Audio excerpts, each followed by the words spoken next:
নমস্কার, স্বপ্ননীল চ্যানেলে আপনাদের সকলকে স্বাগত।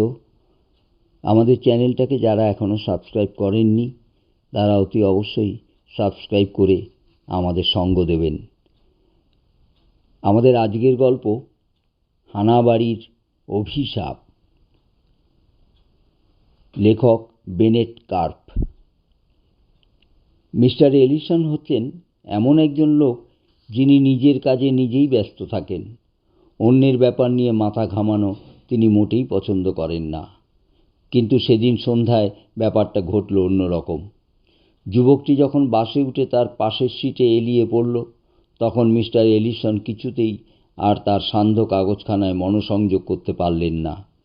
নিউ ইয়র্ক থেকে স্ট্যামফোর্ডের পথে মিস্টার এলিসন অনেকবার যাতায়াত করেছেন, কিন্তু এরকম ভেঙে পড়া যাত্রী তিনি কখনো দেখেননি। যুবকটির হাত সাংঘাতিকভাবে কাঁপছিল। দারুণ আক্ষেপে ওর সমস্ত শরীর মাঝে মাঝে খিঁচুনি ধরে যাচ্ছিল। মনে হচ্ছিল ও যেন ওর চারপাশে কোনো কিছুই দেখতে পাচ্ছিল না। এমনকি এখন যে কোথায় রয়েছে সে সম্পর্কেও যুবকটির যেন কোনো সচেতনতা ছিল না। মাঝে মাঝে ও আপন মনে বিড়বিড় করে কী যেন বলছিল। এরকম অবস্থায় পাশে বসে খবরের কাগজে মনোসংযোগ করা অসম্ভব। একটা দীর্ঘ নিঃশ্বাস ছেড়ে এলিসন কাগজখানা ভাঁজ করে ফেললেন। এতে যুবকটি যেন কিছুটা আত্মস্থ হলো। সে এলিসনের কাছে নিজের অদ্ভুত আচরণের জন্য ক্ষমা চাইল। মাফ করবেন স্যার, আমার আচরণের জন্য আপনি বোধহয় কাগজে মন দিতে পারছেন না। কিন্তু কি করব, আমি এক হতভাগ্য, আমি এক শিকার। হ্যাঁ, নিয়তির শিকার। মিস্টার এলিসন কোনোভাবেই তাকে উৎসাহিত করলেন না, কিন্তু তিনি অবাক হয়ে গেলেন যখন দেখলেন তিনি নিজেই যথেষ্ট মনোসংযোগ দিয়ে যুবকটির কাহিনী শুনছেন। আমাকে এই কাহিনী কাউকে বলতেই হবে। এ এক অদ্ভুত রহস্যময় অলৌকিক কাহিনী। আমি নিজে প্রত্যক্ষদর্শী। 9 বছর আগে আমি আমাদের কলেজে এক ভ্রাতৃসংঘের প্রধান নির্বাচিত হয়েছিলাম। যুবকটি বলতে লাগলো, আমাদের ভ্রাতৃসংঘটি ছিল একটি অদ্ভুত ধরনের। কলেজের সবাইকে সদস্যপদ দেওয়া হতো না। আমাদের সঙ্ঘের নিয়মকানুন বেশ কড়া ছিল। নিয়ম ছিল প্রতি বছর নতুন ছাত্রদের ভেতর মোট 3 জন ছাত্রকে সঙ্ঘের সদস্য করা হবে। এর ফলে আমাদের গোষ্ঠীকে 1 ডজনের বেশি ছেলে হতো না। আমাদের কাজকর্মে কেউ বাধা দিত না। সবাই স্বীকার করত আমরা হলাম ক্যাম্পাসের সবচেয়ে সেরা এবং সবচেয়ে ডাকাবুকো ছেলে। আমরা কত উঁচু ধরনের ছেলে তা প্রমাণ করবার জন্য আমাদের চেষ্টার অন্ত ছিল না। এই চেষ্টার পেছনে বোধ করি আমাদের অবচেতন মনই সক্রিয় হয়ে উঠেছিল। এর ফলে আমাদের দলে সদস্যপদ প্রাপ্তির দীক্ষা ক্রমে জটিল এবং উদ্ভট হয়ে উঠতে লাগলো। আমি যেবার দলের নেতা হলাম সে বছর 3 জন নতুন ছেলেকে দলে নেবার ব্যবস্থা করা হলো। 3 জন ছেলেকে প্রাথমিক বাছাই করা হলো। ঠিক হলো চূড়ান্ত পরীক্ষার পর সদস্য পদে দীক্ষা দেওয়া হবে। তাই এবারে পরীক্ষাটা কীরকম? পরিকল্পনাটা বোধ হয় আমার মাথাতেই প্রথম এসেছিল। আমাদের কলেজ থেকে 15 মাইল দূরে একটা পরিত্যক্ত পোড়ো বাড়ি ছিল। বাড়িখানার দুর্নাম ছিল হানাবাড়ি বলে। ঠিক হলো নতুন ছেলে 3টিকে অন্ধকার রাতে ওই হানাবাড়িতে যেতে হবে এবং সেখানে কিছুটা সময় কাটিয়ে আসতে হবে। অবশ্য 3 জন একসঙ্গে যেতে পারবে না। একজন পোড়ো বাড়িতে কিছু সময় কাটিয়ে আসবার পর আরেকজন যাবে। বাড়িটা বহুদিন ধরে পরিত্যক্ত। জানলা দরজার কপাট যে কোন কালে উধাও হয়ে গিয়েছে তা কেউ বলতে পারে না। বাড়ির ভিতরটা ভিজে স্যাঁতস্যাঁতে। বাড়িখানার গড়ন বেঢপ ধরনের। স্থানীয় কিংবদন্তি এই যে একদা যে লোক এ বাড়িতে মালিক ছিল তার প্রেতাত্মাই নাকি এখনও এ বাড়িতে ঘুরে বেড়ায়। লোকটা নাকি ছিল মহাপাজি। সে তার স্ত্রী আর 2 শিশু সন্তানকে হত্যা করে।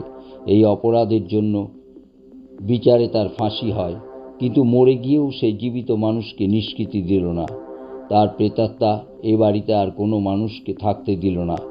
আজও নাকি তার অশান্ত আত্মা ঘুরে বেড়ায় এই পরিত্যক্ত পোড়ো বাড়ির ঘরে ঘরে। এক তারাহারা কালো রাতে নতুন ছেলে 3টিকে নিয়ে আমরা বেরিয়ে পড়লাম। আজ রাতেই ওদের সাহসের পরীক্ষা হবে। সেই পরীক্ষায় পাশ করতে পারলেই ওরা আমাদের সঙ্গে সভ্যপদ পাবে। পথে যেতে যেতে আমরা ছেলে 3টিকে একটার পর একটা আতঙ্কময় অলৌকিক কাহিনী শোনাতে লাগলাম। শুনতে শুনতে ওদের মন নিশ্চয়ই শঙ্কাতুর হয়ে উঠল। এই শঙ্কাকে কাটিয়ে ওরা পোড়ো বাড়িতে ঢুকতে পারে কিনা তারই তো পরীক্ষা করা হবে। তিনজনের মধ্যে সবচেয়ে নিরীহ ছেলেটিকে প্রথমে বাঁচলাম। ওকেই প্রথম হানাবাড়িতে যেতে হবে। ও একজন বিখ্যাত ঔপন্যাসিকের ছেলে। ওর বাবা আগের বছর পুলিৎজার প্রাইজ পেয়েছিলেন সাহিত্যকর্মের জন্য। ছেলেটিও অসাধারণ মেধাবী। ওকে প্রতিভাশালী পর্যায়েও ফেলা যায়। ওর চোখ দেখেই বোঝা যাচ্ছিল যে ও খুব ভয় পেয়েছে, কিন্তু এই ভয়ের ভাবটা যাতে প্রকাশ না পায় সেই জন্য ও আপ্রাণ চেষ্টা করছিল। আমাদের সামনেই পোড়ো বাড়িটা। অন্ধকারের মধ্যে আরও অন্ধকারের মতো পোড়ো বাড়িখানা যেন এক শিকারী দানবের মতো ওত পেতে বসেছিল, যেন অকথিত স্বরে বলছিল, मैं ভুখা হুঁ। ছেলেটিকে বললাম, এবার তোমাকে একলা ওই বাড়িখানার মধ্যে যেতে হবে। বেশিক্ষণ নয়, আধ ঘন্টা থাকতে হবে ওখানে। ঠোঁট টিপে যেন মনের ভয়কে জয় করবার চেষ্টা করলো ছেলেটি। তারপর পা বাড়ালো অন্ধকার বাড়িখানার দিকে। আমরা বাকি কজনে মিলে একটা অগ্নিকুণ্ড তৈরি করে তার চারপাশে গোল হয়ে বসলাম। টেড উইলিয়ামস সঙ্গে করে তার গিটারটা এনেছিল। বাজনার সঙ্গে আমরা সবাই গান ধরলাম। না, সবাই নয়, বাকি নতুন ছেলে দুটি আমাদের গান বাজনায় অংশ নিল না। তারা গম্ভীরভাবে এক কোণায় চুপচাপ বসে রইল। দু হাঁটু উঁচু করে দু হাত দিয়ে হাঁটু জড়িয়ে ধরে বসে রইল ওরা। আমি নিজে ছেলেটাকে পোড়ো বাড়িখানায় ঢুকতে দেখেছি। আমরা যেখানে আগুন জ্বালিয়ে বসেছিলাম সেখান থেকে বাড়িখানা প্রায় 200 গজ দূরে। ছেলেটাকে বলেছিলাম বাড়ির মধ্যে আধ ঘন্টা থেকে আমাদের কাছে ফিরে আসতে, কিন্তু দেখতে দেখতে 45 মিনিট কেটে গেল। ছেলেটা ফিরে এলো না। আমার মনে অস্বস্তি দেখা দিল। এই বোধহয় আমার অস্বস্তির শুরু। ছেলেটা আমাদের সঙ্গে চালাকি করছে। ও ফিরে আসুক, ওকে মজাটা দেখাচ্ছি। দমবাজি করবার আর জায়গা পাইনি। নতুন ছেলেদের মধ্যে থেকে দ্বিতীয় ছেলেটিকে এবার পাঠালাম। ওকে বললাম, ফিরবার সময় তোমার বন্ধুটিকে ধরে নিয়ে আসবে। বলবে এরকম মজা করবার কোনো অর্থ হয় না, আমরা খুব রেগে গিয়েছি। কোনো কথা বলল না ছেলেটি। মাঠ পেরিয়ে অন্ধকার পোড়ো বাড়িতে ঢুকলো সে। অগ্নিকুণ্ডের আলোয় ওকে ভাঙা ফটক পেরিয়ে ভিতরে ঢুকতে দেখলাম। 10 মিনিট কেটে গেল, কিছুই ঘটল না। কোথাও কোনো শব্দ নেই।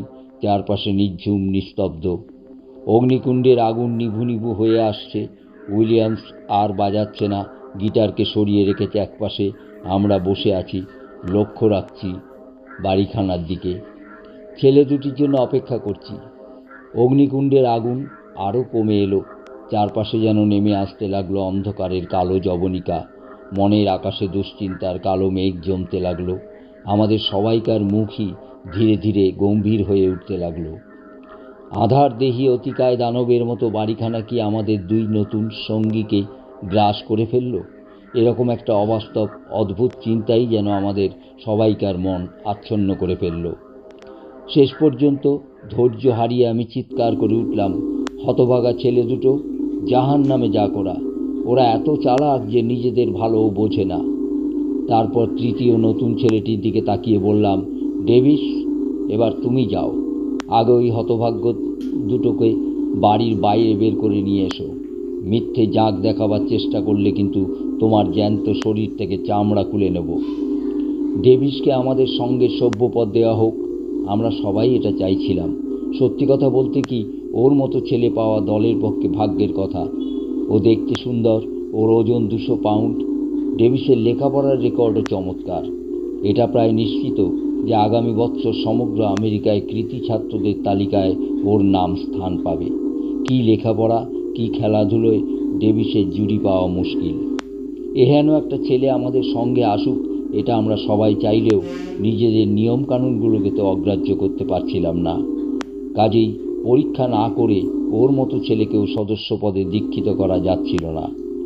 ডেভিস ইতিমধ্যেই নতুন ছেলেদের ক্লাসের সভাপতি নির্বাচিত হয়েছিল। আমি ওই বদমাস দুটোকে এক্ষুনি বের করে নিয়ে আসছি। দাঁত বার করে হেসে ডেভিস বলল। আমাদের দৃষ্টিসীমার বাইরে অন্ধকারে মিলিয়ে যাওয়ার আগে ওর কণ্ঠস্বর শুনলাম। প্রথম আর দ্বিতীয় ছেলে দুটোকে উদ্দেশ্য করে ও ডাক দিল, এই বোকারামরা, বেরিয়ে আয়, আর মজা করতে হবে না। নতুন তিনজনই একে একে হানাবাড়িতে ঢুকলো। নিভু নিভু আগুনের পাশে আমরা বসে রইলাম। 10 মিনিট কেটে গেল। কিন্তু এই 10টা মিনিটকে 1 ঘন্টা বলে মনে হলো। এবার তাহলে আমাদেরই যেতে হয়। আমি বললাম, ছোড়াদের একটা শিক্ষা দেওয়া দরকার। সিনিয়র ছাত্রদের সঙ্গে ভবিষ্যতে এরকম ইয়ার্কি যাতে করতে না পারে সেটা ওদের ভালো করে সমঝে দেওয়া দরকার। আমার সঙ্গীরা কোনো কথা বলল না। আগুনের পাশ থেকে উঠে আমি ধীরে ধীরে পা চালালাম পুরো বাড়িখানার দিকে।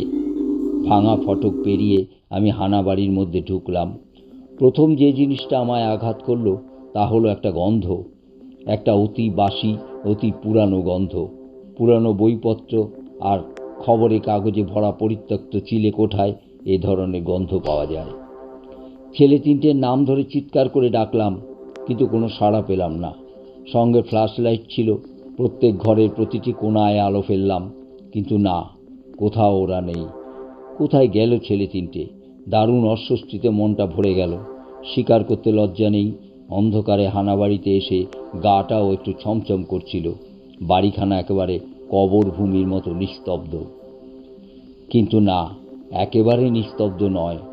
ট্যাপ ট্যাপ ট্যাপ একটা অস্পষ্ট শব্দ আসছে মাথার উপরে, ছাদের দিক থেকে।